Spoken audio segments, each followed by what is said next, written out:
Sand sculpting is really addictive. There are many things that attract me to it. One being the fact that you can create something really big, really fast, and it's extremely forgiving. You can make as many mistakes as you want, so it's a great medium to learn in, for example. And also the fact that it's temporary, that it doesn't last forever. You know, nothing does, and I like the fact that it's very transient.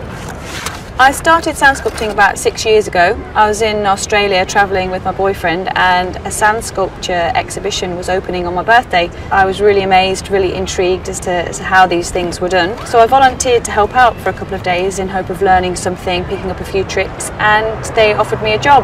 The first stage of making a sand sculpture is to prepare the barriers. So we've got some wooden forms here. These are just going to act as a barrier so we can compress the sand into it.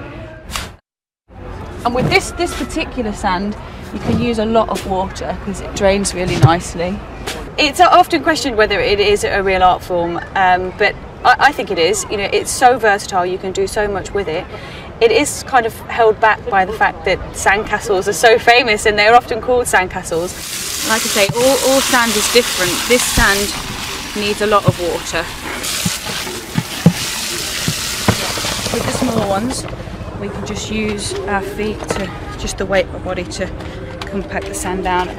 The water kind of acts as a weight to compress the sand anyway, so these smaller cases kind of do themselves really. The theme for this exhibition is Great Britain, so all things British that are great. We've got pieces of architecture, the London Tower Bridge, we've got entertainment, we've got Monty Python, Henry VIII, William Shakespeare, everything that we could think of, and I think it caters for all ages, so there's something for everyone in here. When we finish, they do just bulldoze them down to the ground, and at first it was quite hard for me to get over that. I was really upset when I spent 2 weeks, for example, making like 1,000 windows on a really beautiful house, and it was really upsetting, but I've since grown to find that my most favourite thing about sand sculptures, the fact that it just disappears.